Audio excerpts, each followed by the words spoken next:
তাহলে মধ্যাহ্নকাল কোনটা? যৌবনকাল। আর এই মধ্যাহ্নকালে সূর্যের তাপ মাথার উপরে থাকে, এই সময় জীবের তৃষ্ণাটা একটু বেশি পায়। কিন্তু বাবা এই সময়টাই হলো আমাদের জীবনের সবথেকে মূল্যবান সময়। যদি বলো কেন? যারা এই সময়টাকে কাজে লাগাতে পেরেছে, যারা এই সময়টাকে কাজে লাগাতে পেরেছে তাদের ওই গোবিন্দের রাঙা চরণ পেয়ে যাচ্ছে। কতজন আছে, কত সাধনিয়া ভজনিয়া যারা সাধন করছেন, ভজন করছেন, সদ্গুরুর আতুলে রাঙা চরণ আশ্রয় করে সাধনের দ্বারা, ভজনের দ্বারা গোবিন্দের রাঙা চরণ লাভ করছেন। আবার অনেকে এমন আছেন যারা এই সময়ে ভুলভাল সিদ্ধান্ত নিচ্ছে, ভুলভাল সিদ্ধান্ত নিয়ে বিপদের মুখে পড়ে যাচ্ছে। মহাজন বলছে, শোনো শোনো জীব, এই মধ্যাহ্ন কালটা হলো ভজনের উপযুক্ত সময়। কোন জীব যদি সকাল সকাল ঘরের বাহির হয়ে এই মধ্যাহ্ন কালে, এই দুপুর বেলায়, এই দীপ প্রহরে গোবিন্দ চরণে যদি সমস্ত কিছু সমর্পণ করে দিতে পারে, তবে তার আর ভব পারের চিন্তা থাকে না। কিন্তু মাগো এ সময়ে ওই যে জ্বালাটা বেড়ে যাচ্ছে। সংসারী জীব তো আমরা, মায়াবদ্ধ জীব, সংসারের মাঝে রয়েছি। এই সংসারে থেকে একদিকে দাবানলের আগুন দাও দাও করে জ্বলছে, অপরদিকে অথই সমুদ্র, আর পিছনে রয়েছে কাল সর্পের ভয়। কখন দংশন করবে আমরা কেউ জানি না। দাবানলের আগুন, তিতাব জ্বালা, আদি দৈবিক, আদি ভৌতিক, আধ্যাত্মিক, সবসময় দাবানলের ন্যায় আমাদের মধ্যে জ্বলছে, জ্বালিয়ে দিচ্ছে, পুড়িয়ে দিচ্ছে। কিন্তু মা এই বাইরের জ্বালাটাকে দূরীভূত করতে গেলে, বাইরের সূর্যের তাপ থেকে আমাদের এই দেহটাকে শীতল করতে গেলে, যেমন কেউ এসি ঘরে, কেউ ফ্যানের নিচে গিয়ে বসছে, যাদের ফ্যান নেই তারা হাত পাখা ঘোরাচ্ছে, তেমন আমাদের এই অন্তর জগৎটাকে শীতল করতে গেলে, আমাদের এই দেহের ভিতরে যে দেহটা রয়েছে, অন্তরটা যে পুড়ে যাচ্ছে, জ্বলে যাচ্ছে, এই অন্তরটাকে শীতল করতে গেলে ওই ফ্যানের নিচে বসলে হবে না, এসি ঘরে বসলে হবে না। তবে কি করতে হবে? মাঝে মাঝে নিতাই পদ কমল কোটি চন্দ্র সুশীতল, নিত্যানন্দ প্রভুর চরণ ধরো। নিতাই না ধরলে যে গৌর পাবে না। কেন? নিতাই বিনে ভাই গৌরী নাহি পাই, গৌর বিনে ভাই কৃষ্ণ নাহি পাই। আমরা এত গৌর গৌর করি, কিন্তু আমরা নিতাইকে চিনলাম না, নিতাইকে জানলাম না। হরি বল। গৌরকে পাবো কেমন করে? নিতাইকে, নিতাইকে আগে আমরা জানতে হবে, আমাদের চিনতে হবে। নিতাই হলেন আশ্রয়, আর গৌর হলেন বিষয়। হরি বল। আশ্রয় যদি ঠিক না থাকে তাহলে বিষয় ঠিক থাকার কথা নয়। পাত্র যদি ছিদ্র পাত্র হয় তাতে জল ধরে রাখা সম্ভব নয়। তাই ও মায়েরা, এই মধ্যাহ্নকাল, এই সময়টা একদিকে যেমন খারাপ, আর অপর দিকে তেমন ভজনের উপযুক্ত সময়। এই যে যেমন সখাগণ ওই কালীদহের স্বচ্ছ জল দর্শন করেছে, আর মনে তৃষ্ণার্ত হৃদয়টা যেন আরো তৃষ্ণার্ত হয়ে উঠেছে, গলাটা যেন আরো শুকিয়ে আসছে গো মা। তারা তাড়াতাড়ি করে ছুটতে ছুটতে ছুটতে ছুটতে গিয়ে ওই কালীদহের জলে নেমে এক অঞ্জলি জল পান করে, যেমন আর এক অঞ্জলি জল পান করতে যাবে, শ্রীদামে সুদামে আদি সখাগণ তারা সকলে মিলে এক অঞ্জলি জল পান করে যেমন আর এক অঞ্জলি জল পান করতে যাবে, চিৎকার করে কানাইকে বলে উঠল, কানা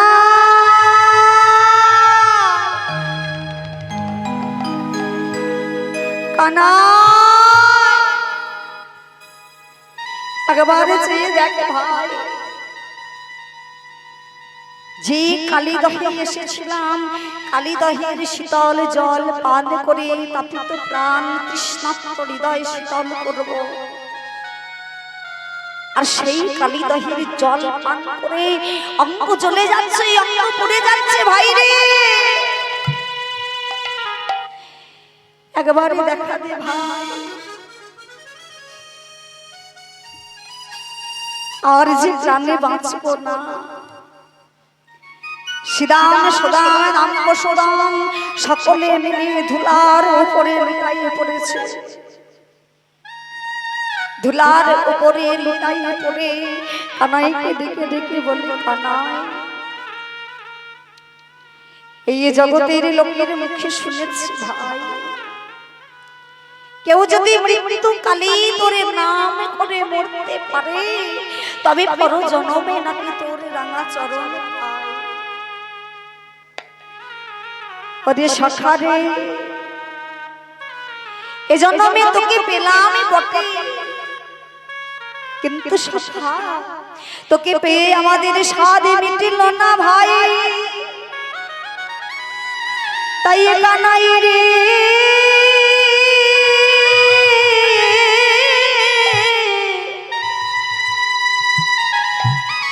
এ জন্মে তোকে পেয়ে আমাদের স্বাদ মিটিল না সখা। আমাদের তো প্রাণ যেতে বসেছে, আমরা ভালো করে জানি ভাই, আমরা কেউ আর প্রাণে বাঁচব না।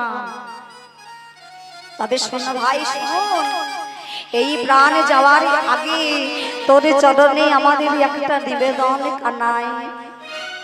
তুই যেখানে থাকিস না কেন ভাই রে, একবারে আমাদের চোখের সামনে এসে দাঁড়া। ওরে কানাই, তুই যদি আমাদের চোখের সামনে এসে দাঁড়াস, তবে আমরা নয়ন ভরে তোর রাঙা চরণ দর্শন করতে করতে যদি যেতে পারি, তোর এই চাঁদ বদন দর্শন করতে করতে যদি আমরা যেতে পারি রে ভাই রে কানাই, এ জন্মে তোর চরণ পাওয়া হলো না তো কি হয়েছে? তোর নাম করতে করতে যদি যেতে পারি, তোর বদন দর্শন করতে করতে যদি আমরা যেতে পারি,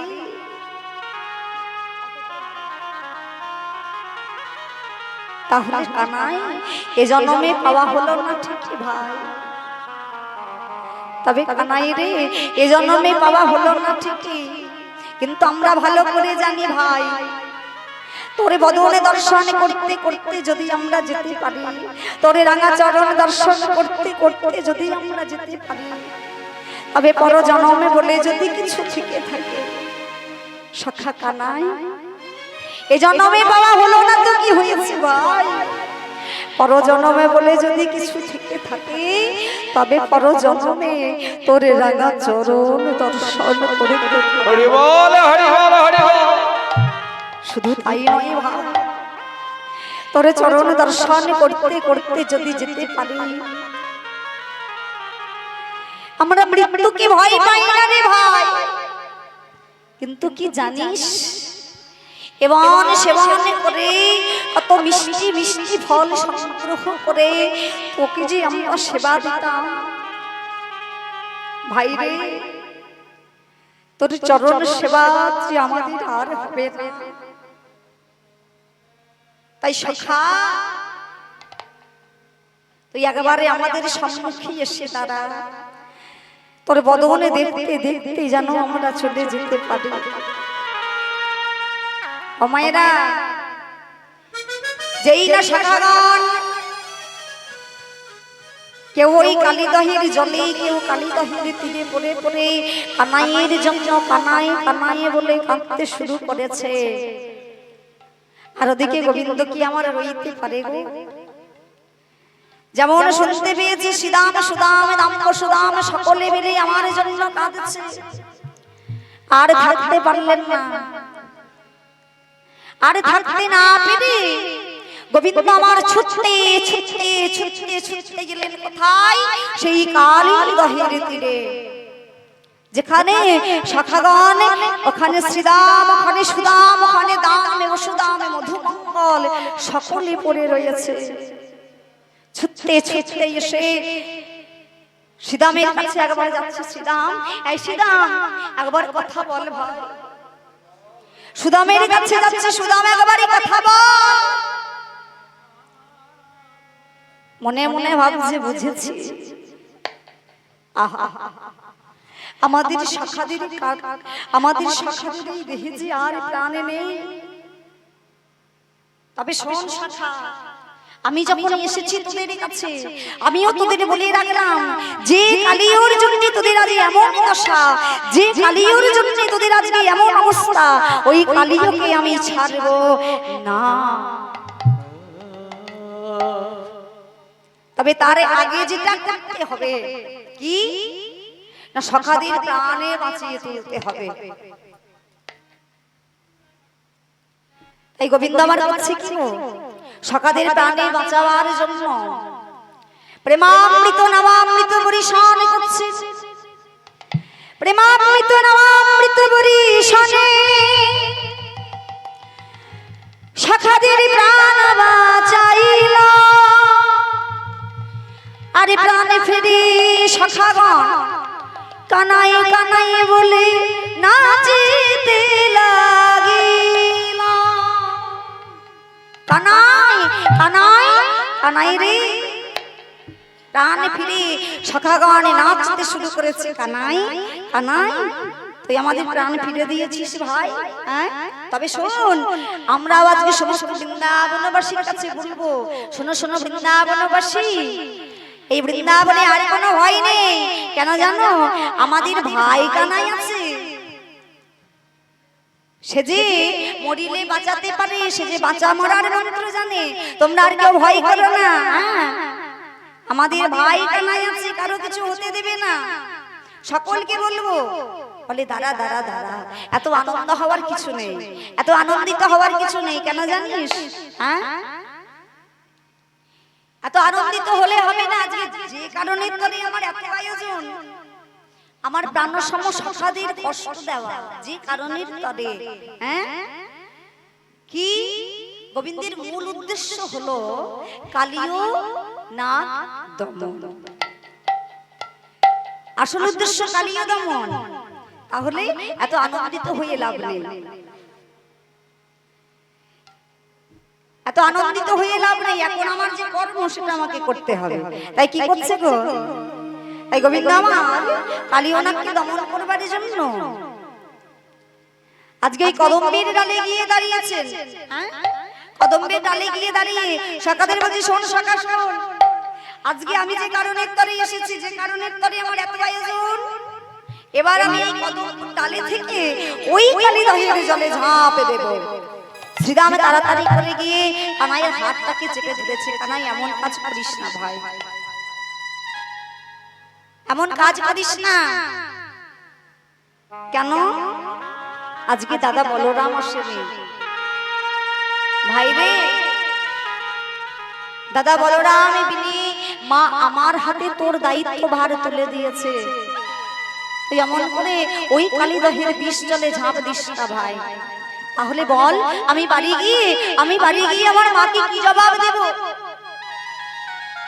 তুই এমন কাজ করিস না ভাই, এমন করে ঝাঁপ দিস না। আজকে শ্রীরামের কোনো কথা শুনলো না কানাই। আরে শ্রীরাম, তোর আজকে কোনো কথা শুনবো না শ্রীরাম। আজকে আমি যে বাসনা নিয়ে এসেছি, যার লাগি এত আয়োজন, আমি আমার মনের বাসনা পূরণ করব। তাই আজকে মনের বাসনা পূরণ করার জন্য, কালিওনাকে দমন করার জন্য গোবিন্দ ওই কদমে ডালে চলেছে। আর কদমে ডালে চড়ে আজকে কি করছে গো? আজ তাহার উপরে চড়ি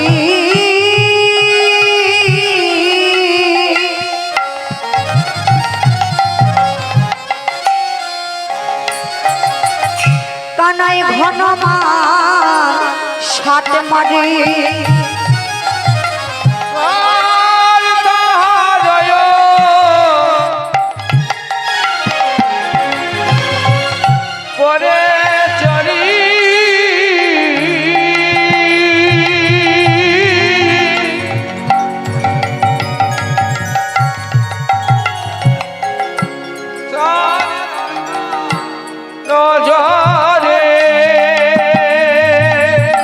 কানাই তাহার ওপরে চুরি ঘন মাল সাত মাটি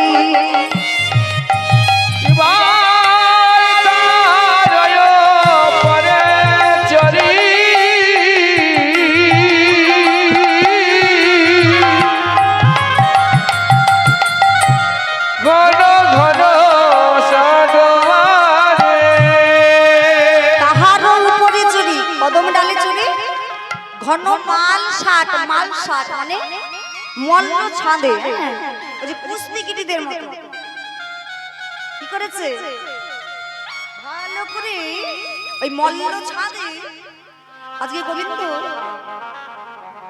আটো সাটো হয়ে কাপড়টাকে একটু পরে নিয়েছে যুদ্ধ করতে হবে তো আর আটো সাটো হয়ে পরে নিয়ে কি করছে ওই কদমে ডালে চড়ে এবার কালিওনাকে দমন করবার জন্য দেখো তাহার উপরে চড়ে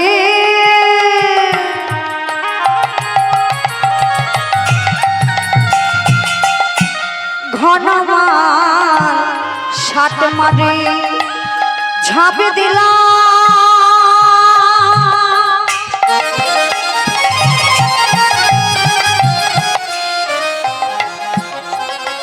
কালী দহে জলে গো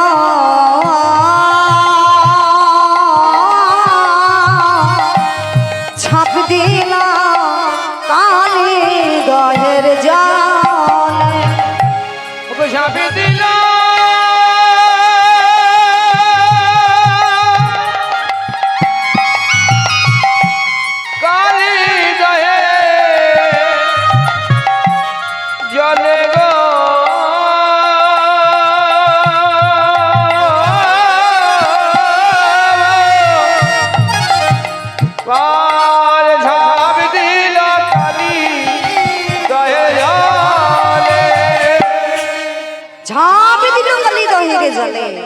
ওই কদম ডাল হতে লাফ দিয়ে পড়লেন কোথায় কালী দহের জলে হ্যাঁ তাই তো মহাজন বলছেন শুধু তাই নয় কেন ঝাঁপ দিলেন বলে দেখি যদু দুষ্ট দর্প বিনাশ দেখি দুষ্ট দর্প বিনাশ এবারে দেখি যদু নন্দন দুষ্ট দর্প বিনাশ আর দেখি দুষ্ট দর্প বিনাশ উঠিলেন কদমের ডালে উঠিলেন কদমের ডালে উঠিলেন কদমের ডালে আজ উঠিলেন কদমের ডালে উঠিলেন কদমের ডালে আর ডালে চড়ে এবার ডালে চড়ে কি করেছে তাহার উপরে চড়ে ঘনমাল সাত মারি ঝাঁপ দিল কালী দহের জলে কালী দহের জলে যেই না ঝাঁপ দিয়েছে আর এদিকে কালী দহের জলে ঝাঁপ দেওয়ার সঙ্গে সঙ্গে বৃন্দাবনে ভয়াল ভয়াল রূপ ধারণ করল বৃন্দাবন ভয়াল ভয়াল রূপ ধারণ করেছে যেমন কালী দহের জলে ঝাঁপ দিয়েছে গোবিন্দ আর অমনি ওদিকে কি হলো গো মহাজন বলছে দেখো দেখো দেখো বৃন্দাবনের দশা দেখো দেখো দিবসে আন্ধার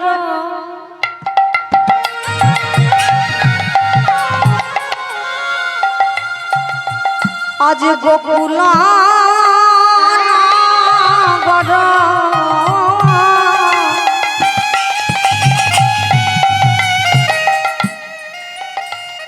আজ সখনে কাঁপয়ে মহি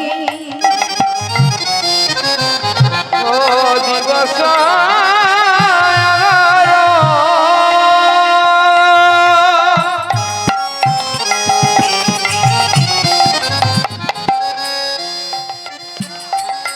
গোকুল নগর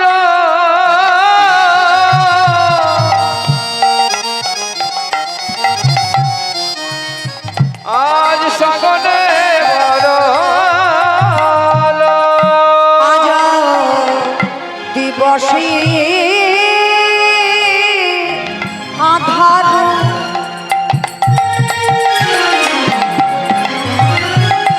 গোকুল নগর সঘনে কাঁপয়ে মহি মহি মানে ধরা পৃথিবী যেমন ঝাঁপে দিয়েছে আর এদিকে কি হয়েছে বৃন্দাবন দিবসে আন্ধার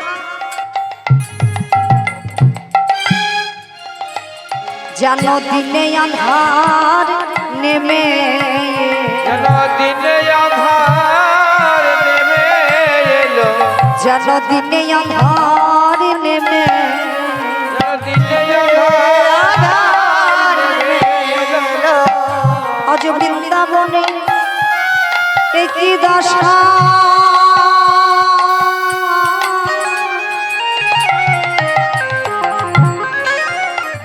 যেন দিনে আধার নেমে এলো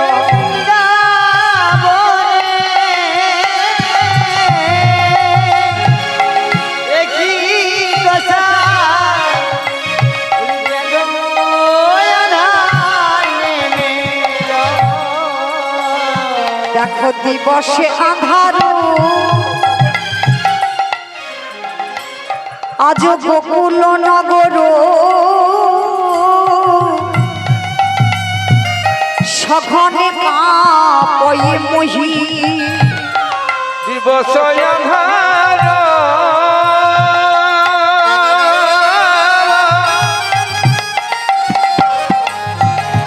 গোকুল নগর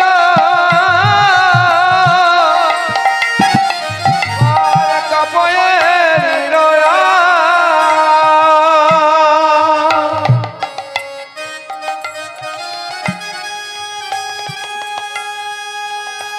যেন দিবসে আধার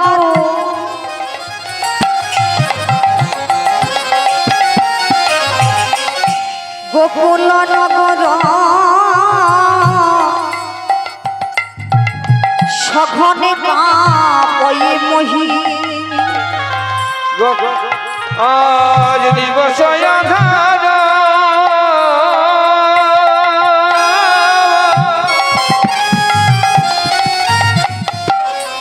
গোকুল নগর সঘনে কাঁপয়ে মহি নয়ন নিমিখে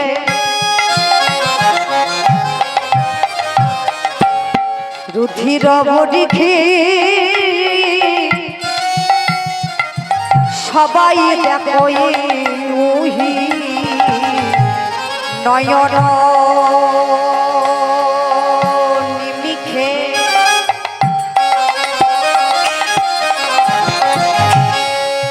নয়ন নিমিখে রুধির মানে রক্ত রুধির বরিখে নয়না নিমিখে রুধির বরিখে সবাই দেখো ওহি ওহি মানে সাপ দেখে নয়ন নিমিখে রুধির বরিখে আজ সবাই দেখো ওহি নয়ন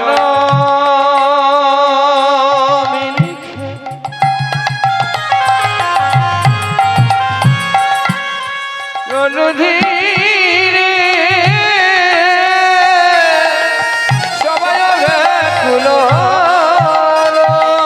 পথে পথে আজ সাপ দেখা যায় পথে পথে আজ সব দেখালো আজ পথে পথে আজ সাপ দেখা যায় আজ পথে পথে আজ সব দেখালো বৃন্দাবনে একটি দশা পথে পথে আজ সবে দেখা যায় বৃন্দাবনী একই দশা পথে পথে আজ সব দেখা যায়।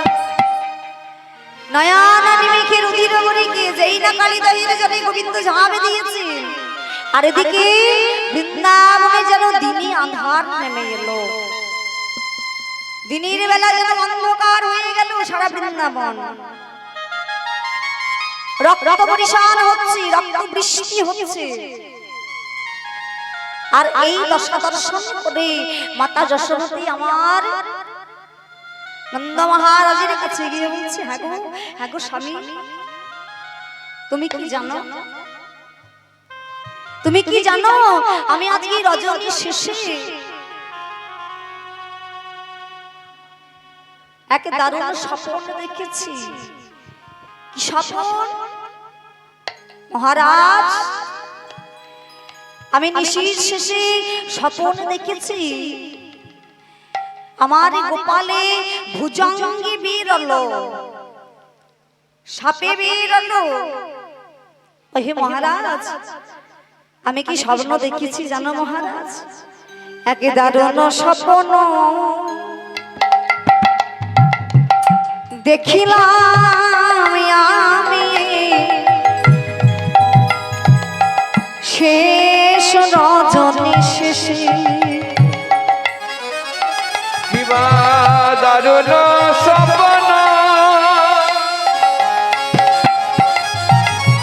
দেখিলাম আমি রজনীর শেষে আমার গোপালে ভুজঙ্গে বেরোলা জারল বিষম বিষে। আমার গোপালে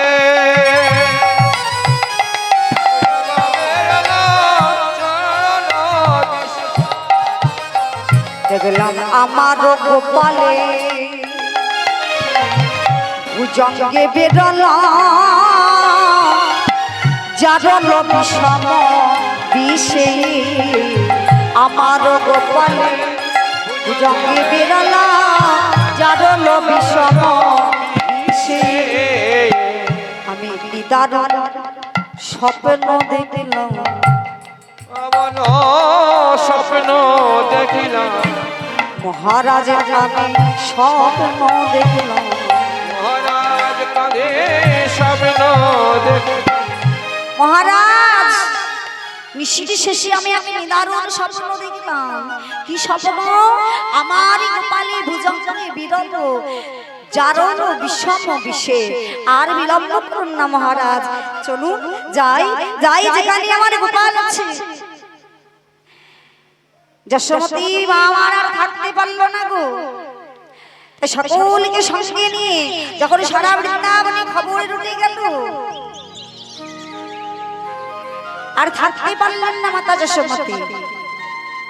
আজকে নন্দ মহারাজের কাছে গিয়ে বলছে, মহারাজ আমাকে আর আপনি ধরে রাখবেন না, আমাকে আপনি যেতে দিন, যেখানে আমার গোপাল আছে সেখানে আমায় যেতে দিন। নন্দ মহারাজ বলছে, যশোমতী তুমি একা কেন যাবে? আমরা সকলেই যাব, যেখানে আমাদের গোপাল আছে সেখানে আমরা সকলে যাব, তুমি একা নও। এই বলে আজকে সকলে মিলে চলে যাচ্ছে। হ্যাঁ যাচ্ছে কেমন ভাবে? আজ নন্দ যশোমতী গোপ গোপিততি, যশোমতী নন্দ যশোমতী গোপী গোপিত, নন্দ যশোমতী গোপী, নন্দ যশোমতী গোপী গোপিততি। আইলা কালিন্দী তীরে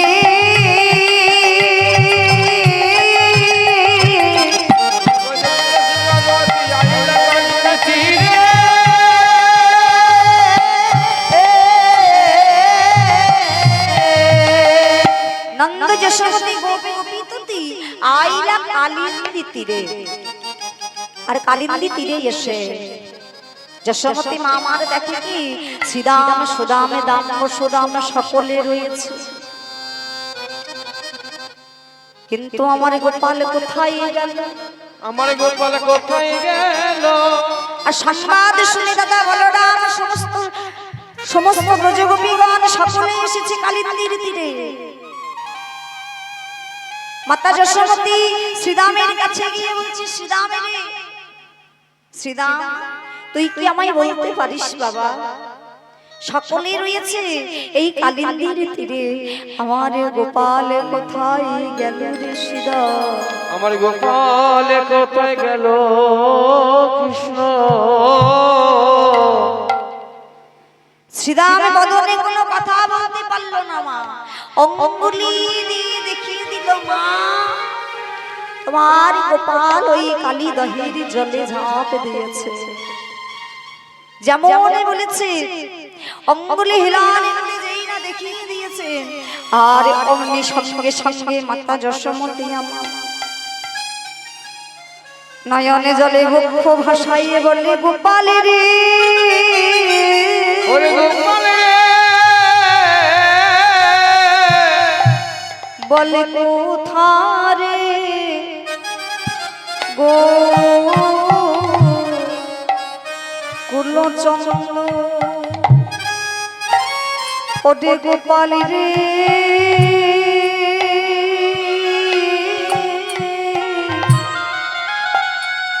আমার কোথারে গো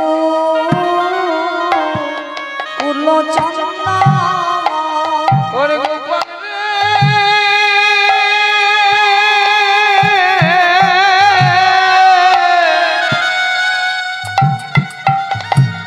কোথায় রে গোকুল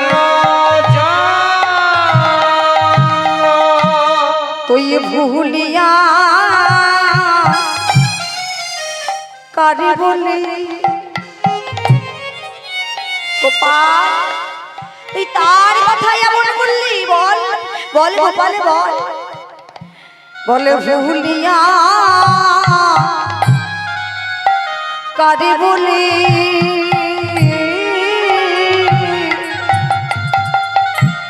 ওরে বাবে ঝাঁপ দিল্লি রে জলে, আজ ভুলিয়া কারে বলে,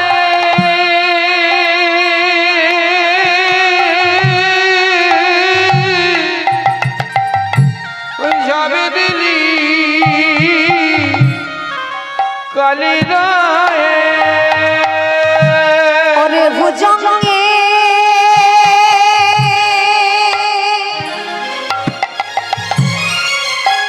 বেরল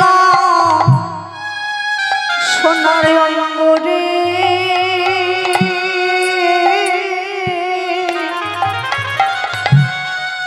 গোপাল ভুজঙ্গে বেরল অঙ্গ,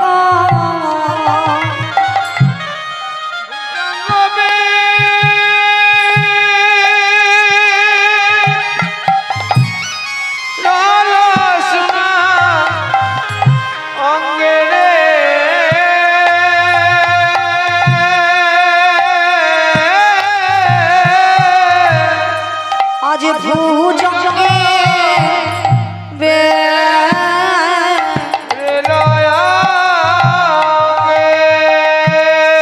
গোপাল তুই কারি কথা শুনে কালী দহিনী জলে ঝাঁপে দিলি বাবা? গোপালে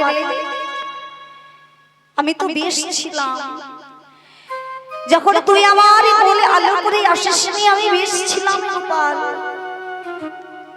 ওরে গোপাল রে, আমি অপুত্র হইয়া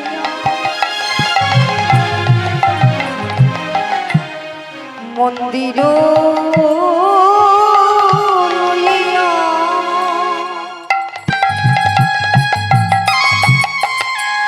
ওরে গোপাল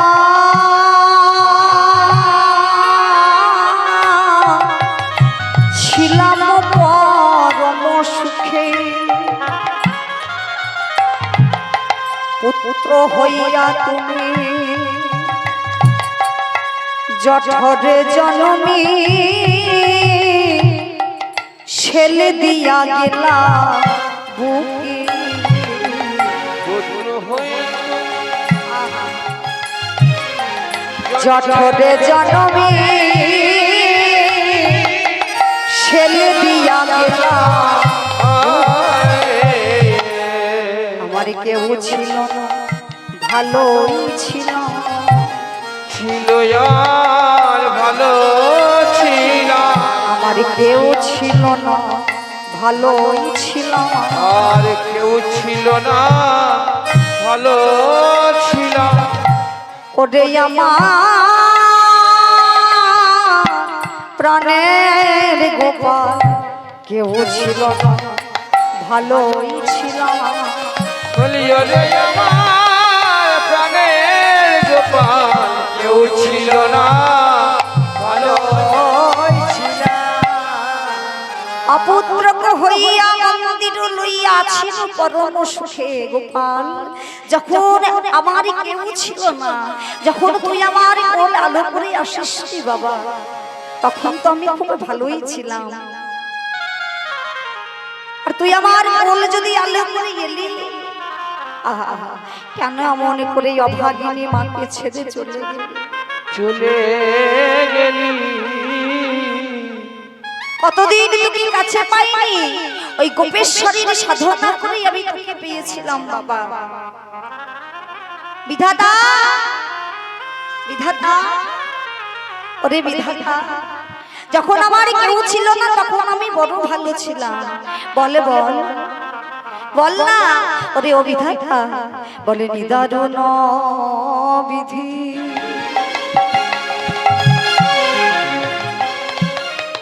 কিবা দোষ দিলা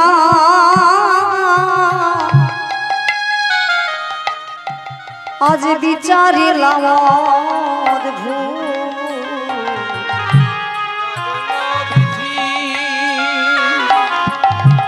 কিবা দোষ দিলা বিচারিলাম ওরে বিধাতার যখন আমার কেউ ছিল না তখন আমি বড় ভালো ছিলাম কিন্তু আমার বিধাতা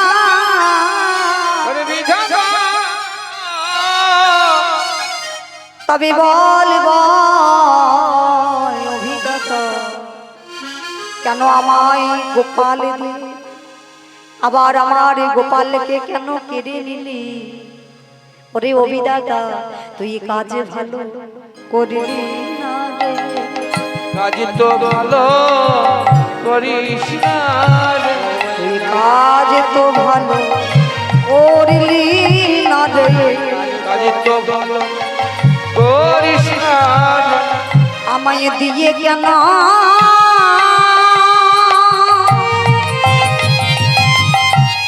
বিধাতা রে কেড়ে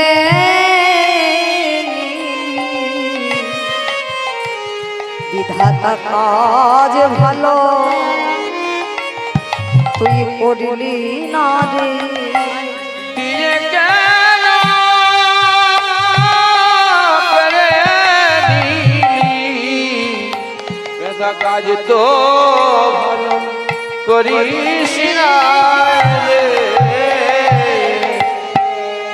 মাতা যশোমতী আমার কাঁদছে পিতা নন্দ কাঁদছে আর ওদিকে বৃন্দাবনে যারা যারা শুনেছে এই সংবাদ তারা সকলে কাঁদছে কিন্তু একজন বাদে সেকে কুটিলা কুটিলা যেই শুনেছে যে গোবিন্দ কালিদাহির জন্য ঝাঁপ দিয়েছে আর মনের আনন্দে মিষ্টি পান মুখে দিয়ে সকলকে বলে বলে বেড়াচ্ছে ও বৃন্দাবনবাসী এই যে ও যে গোপীগণ তোরা কি শুনেছিস হ্যাঁ আরে বৃন্দাবনে শুভ খবর আছে শুভ খবর হ্যাঁ বলি বৃন্দাবনের শুভ খবর শুনেছো কি তোরা বৃন্দাবনের শুভ খবর শুনেছো কি তোরা বৃন্দাবনের শুভ খবর শুনেছো কি তোরা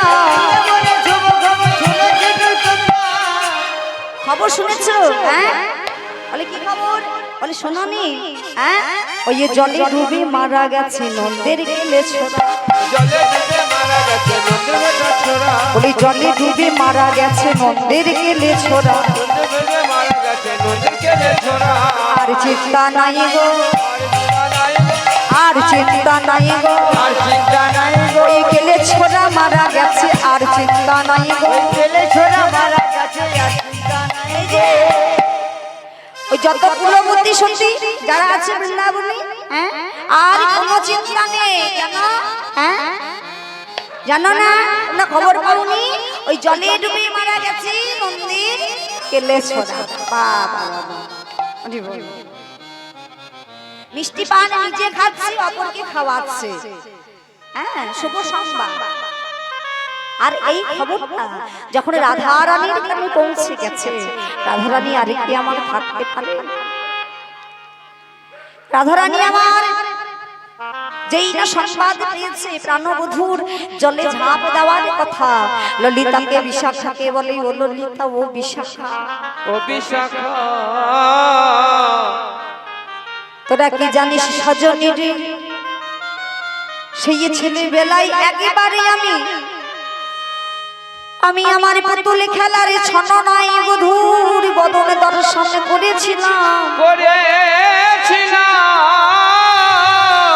কিন্তু তারপরে আর ওই চাঁদ বদনে দর্শন করা হয় নাই রে হয় না রে আমার মনে হয় সেই অভিমানী আমার বধূ জলে ঝাঁপ দিয়েছে চল চল চল আর বিলম্ব করিস না সখী আমরা একবার ওই কালিন্দীর তীরে যাই রাধারানী আমার ললিতা বিশাখা চিত্রা জগলতিকা রঙ্গদেবী সুদেবী তুঙ্গবিদ্যা ইন্দুরেখা সকলকে সঙ্গে নিয়ে কালিন্দীর তীরে গিয়ে উপনীত হয়েছে আর এদিকে কালিদহের জলে যেই না গোবিন্দ ঝাঁপ দিয়েছে বিশাল একটা বড়সড় আওয়াজ হয়েছে আর কালিয়নাগ মনে মনে চিন্তা করছে একটা বেশ একটা বড় খাবার একটা বড় আহার্য বস্তু আমার আজকে এই জলে পড়েছে কিছুক্ষণ অপেক্ষা করার পরে দেখছি এখন তো আসছে না কি ব্যাপার আমায় একটু দেখতে হবে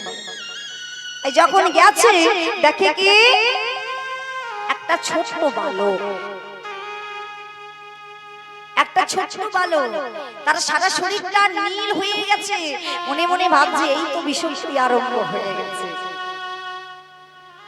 অমায়েরা এই যে কালিয়নাগ পূর্বজন্মের চন্দ্রধ্বজ রাজা হ্যাঁ যিনি মুনিবরের কাছে অভিশাপগ্রস্ত হয়েছিলেন আর অভিশাপ পেয়ে এই কালিয়নাগ রূপে যার হৃদয় বিষে ভরা কালিয়নাগ রূপে কালিদহের জলে বাস করছে আর তার সাথে সেদিন আর ওই তিনজন স্ত্রী চন্দ্রধ্বজ রাজার তিনজন পত্নী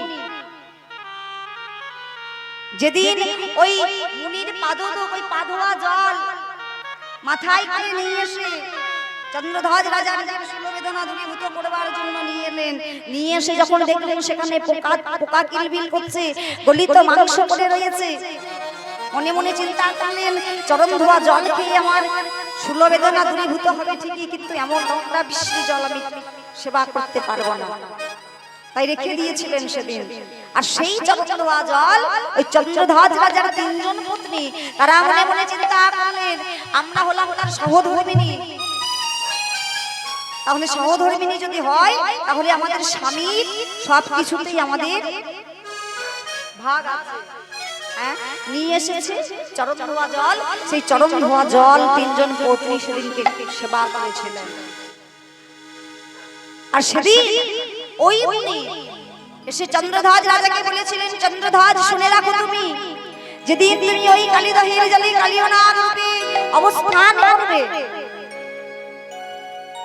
আর গোবিন্দ তোমার ওই মাথার উপরে তোমার ওই ফনার উপরে নৃত্য করতে করতে যখন তোমার অষ্টাগর্ত প্রাণ হবে তখন তোমার ওই তিন পত্নীর জন্য তুমি আবার প্রাণ ফিরে পাবে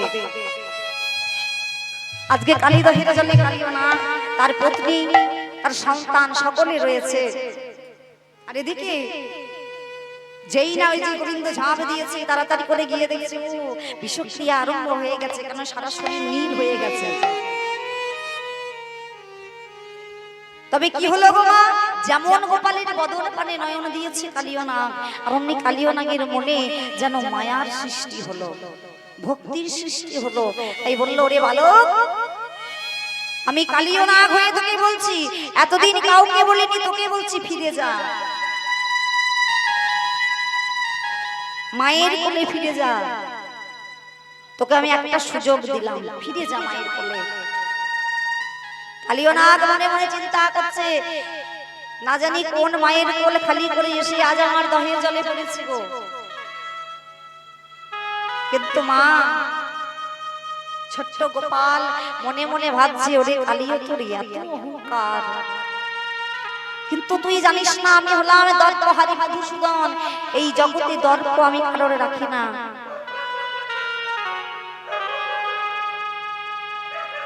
বলে হারি বাবা,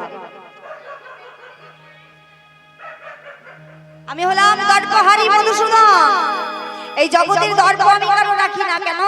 আমি সব সইতে পারি, কিন্তু দুটি জিনিস সইতে পারি না, এক হচ্ছে ভক্তের অহংকার, আর এক হলো ভক্তের নয়নের জল। তবে তোমার অহংকার আমি রাখবো না। আজকে কালিও নাগকে দেখিয়ে দেখিয়ে ওই ষষ্ঠ গোপাল ওই কালী দহের জলে যেতে সাঁতার দিতে শুরু করেছে। আর অমনি কালিও নাগ ক্রোধান্বিত হয়ে বলে, তবে রে তোর এত বড় স্পর্ধা, আমার মতো এক নাগকে তুই আমার মা করিস, তবে আমি দেখ আমার কত বড় ক্ষমতা। এই বলে সঙ্গে সঙ্গে ফনা বিস্তার করিয়া কালিও আইল। ফনা বিস্তার করে ছুটতে ছুটতে এসে গোবিন্দের অঙ্গটাকে বেড়ে বেড়ে ধরছে, জড়িয়ে জড়িয়ে ধরছে।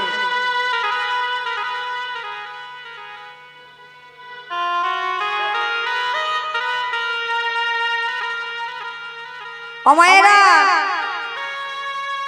ছোট গোপাল তো, ছোট একটা ছেলে, আর তাকে দেখে কালিও নাগ চিনতে পারলো না কে এসেছে আমার কাছে। তাই ছুটতে ছুটতে গিয়ে ফনা বিস্তার করে কালিও নাগ গোপালের কাছে যেই এসেছে, আর গোপালের কাছে এসে বিষ দিচ্ছে, কোমরটাকে জড়িয়ে ধরে নিয়ে বিষ ঢালছে সারা অঙ্গে, ঢেলেই যাচ্ছে ঢেলেই যাচ্ছে। গোবিন্দ বলছেন, কালিও দে, কালিও দে, তোর যত বিষ আছে সব আমাকে দিয়ে দে। তবে শোন কালিও, এই বিষ দিতে দিতে দিতে দিতে যখন আমি তোর কাছে কিছু চাইবো, তখন তোর কাছে আমাকে দেওয়ার মতো আর কিছু থাকবে না। দে, যত বিষ আছে তুই আমাকে দিয়ে দে। কালিও নাগ বিষ দিতে দিতে দিতে দিতে ক্লান্ত হয়ে পড়লেন। এবার মুখ দিয়ে বিষ বের হবার পরিবর্তে রক্ত বাহির হতে শুরু করেছে। আর যেমন রক্ত বাহির হতে শুরু করেছে, গোবিন্দ বলছে, কালিও কালিও, এই জগতের মাঝে ভক্তরা আমাকে কাছে পেলে কত ভালো ভালো মিষ্টি, কত ভালো ভালো ফল দিয়ে আমাকে সেবা দেয়, হ্যাঁ, আর তুই আমাকে কাছে পেয়ে এমন করে আমার চরণে বিষ ঢেলে দিচ্ছিস। কালিও যেমন এই কথা বলেছেন, আর অমনি সঙ্গে সঙ্গে কালিও নাগ বলে উঠল, দয়াময়, জগতের মানুষকে তোমার সেবা দেওয়ার জন্য তাদের দুটি হাত দিয়েছো, তাদের অমৃত মাখা মধু মাখা বদন দিয়েছো, কিন্তু আমাকে তো তুমি তাও দাওনি।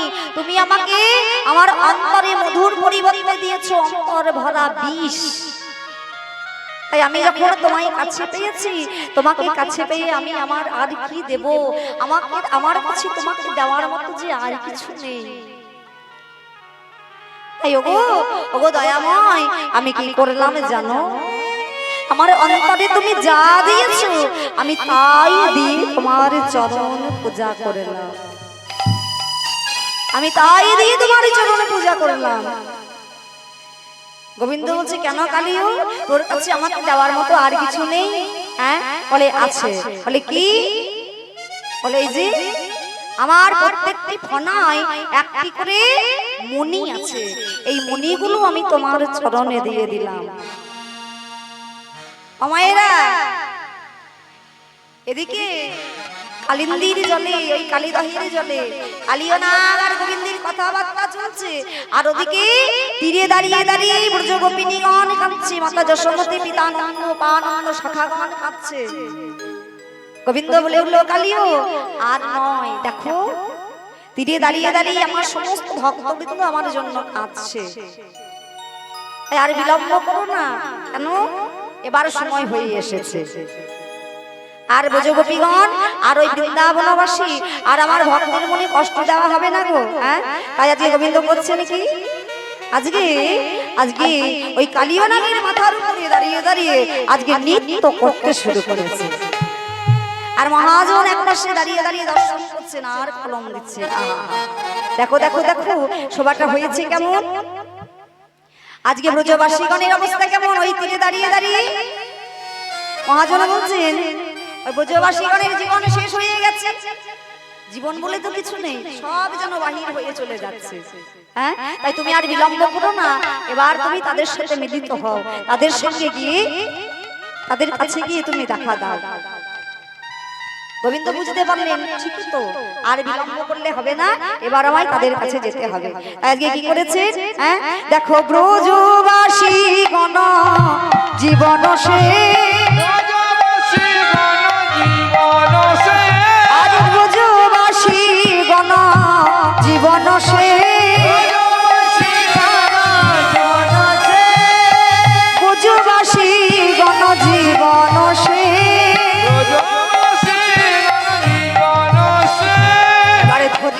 উঠিল নটনবে, এবারে ধরিয়া উঠিল নটনবে, অতি ফনাই ফনাই দমন করি, অতি ফনাই ফনাই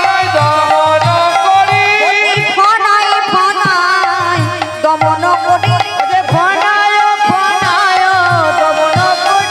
এবারে নট বধূ রঙ্গি নাচয়ে,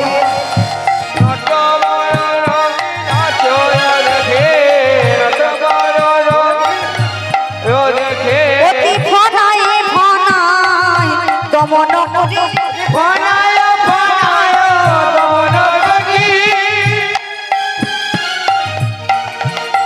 অতি ফনাই ফনাই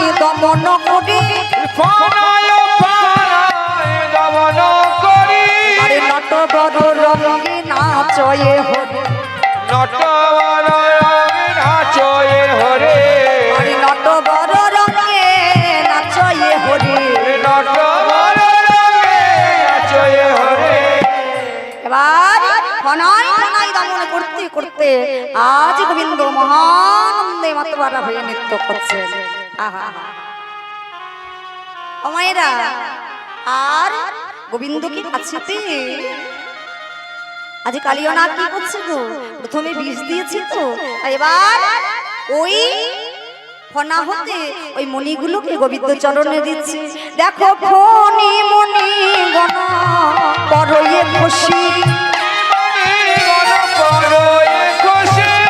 ফণি মণি গণ পরয়ে খুশি, পূজয়ে চরণ নখর শশী, যেন পূজয়ে চরণ নখর শশী, যেন চরণ পূজা করিছে, যেন চরণ পূজা করিছে, মাথার মনে দিয়ে খালি চরণ পূজা করিছে, ওই মাথার মনে দিয়ে খালিও চরণ পূজা করেছে, যেন মাথার মনে দিয়ে খালিও চরণ পূজা করেছে, বলে আনন্দ আর ঘরে না গো, হৃদয় বলুন হরি হরি, আনন্দ আর ঘরে না রে, চরণ পূজা